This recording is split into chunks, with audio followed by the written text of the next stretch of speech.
Hello दोस्तों, आज के समय में ऑनलाइन पेमेंट करना बहुत ही आसान हो गया है और आप कुछ ही सेकंड्स में किसी को भी कहीं भी पैसा ट्रांसफ़र कर सकते हैं। यह सब संभव हो पाया है टेक्नोलॉजी की मदद से, लेकिन बढ़ती हुई एडवांस टेक्नोलॉजी से एक तरफ कई सारे फ़ायदे हैं तो एक तरफ कई नुकसान भी। पैसा ट्रांसफ़र करते वक्त कई बार हम गलत अकाउंट में ट्रांसफ़र कर देते हैं एक छोटी सी गलती से, और अगर एक संख्या भी चेंज हो गई तो आपका पैसा गलत खाते में चला जाता है। आरबीआई के सर्वे के अनुसार ईयर 2021-22 में सबसे ज़्यादा शिकायत डिजिटल पेमेंट से रिलेटेड आई हैं। तो अगर आपके साथ भी ऐसा कभी हुआ है तो इस वीडियो में हम देखेंगे कि क्या कर सकते हैं गलत अकाउंट में पैसा ट्रांसफ़र होने पर। पहला तरीका, आरबीआई के अनुसार अगर पैसा गलत अकाउंट में ट्रांसफ़र हो जाता है तो सबसे पहले आपको अपने बैंक को पूरी जानकारी देनी होगी।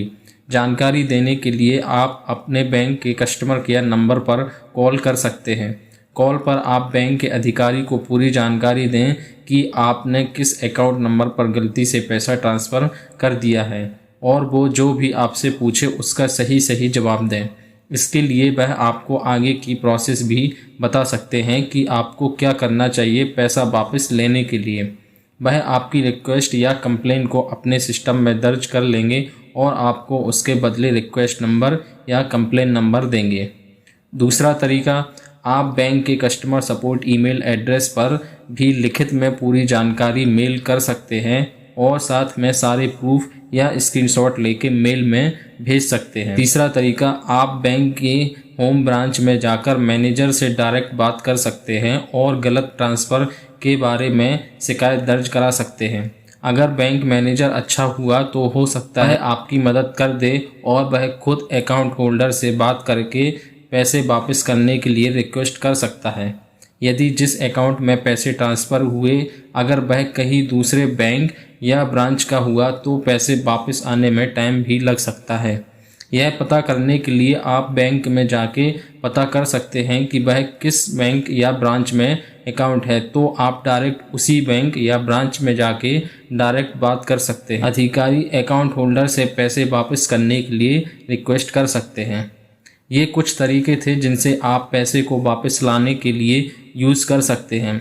अब यदि जिस अकाउंट में आपने पैसे ट्रांसफ़र किए उस अकाउंट का अकाउंट होल्डर पैसे वापस करने से मना कर देता है, तब आप क्या कर सकते हैं? तो ऐसे में फिर आपको कानूनी मदद लेनी पड़ सकती है। आपको कोर्ट का सहारा लेना पड़ सकता है और कोर्ट से नोटिस भिजवाकर कानूनी कार्रवाई शुरू करनी पड़ सकती है। क्योंकि याद रखें, रिज़र्व बैंक कहता है कि अगर आप गलत अकाउंट में पैसा ट्रांसफ़र करते हैं तो इसमें बैंक की कोई गलती नहीं और बैंक को दोषी नहीं माना जाएगा। यह पूरी तरह से आपकी गलती है क्योंकि पैसे ट्रांसफ़र करते समय आप ही सारी डिटेल फिल करते हैं कि किस अकाउंट में पैसे ट्रांसफ़र करने हैं, तो ऐसे में सारी जवाबदेही आपकी ही हो जाती है। बैंक बस इसमें आपकी मदद कर सकता है। एक और ज़रूरी बात, यदि जिस अकाउंट में आपने पैसे ट्रांसफ़र किए हैं और वह अकाउंट नंबर ही गलत है, मतलब जिस अकाउंट नंबर में पैसे ट्रांसफ़र किए वह अकाउंट नंबर एग्जिस्ट ही नहीं करता किसी भी बैंक में, या फिर आपने गलत IFSC कोड यूज़ किया है, तो आपके पैसे वापस आ जाएंगे। आपको कोई एक्शन लेने की ज़रूरत नहीं है। कोई भी ऑनलाइन ट्रांजैक्शंस करते समय कुछ बातों का ध्यान रखें। पहला, हम जिस अकाउंट में पैसे ट्रांसफ़र कर रहे हैं उस अकाउंट नंबर को दोबारा ज़रूर चेक करें। दूसरी, हमेशा कोशिश करें कि अकाउंट बेनिफिशियरी ऐड करके पैसे भेजने से पहले, ताकि जब भी आप दोबारा ट्रांसफ़र करें तो आपको फिर से अकाउंट डिटेल फिल ना करना पड़े। हम पहली बार जब भी पैसे ट्रांसफ़र करें तो कोशिश करें कि कम अमाउंट भेजें, ताकि अगर गलती से भी किसी दूसरे अकाउंट में पैसा जाता है तो ज़्यादा लॉस ना हो।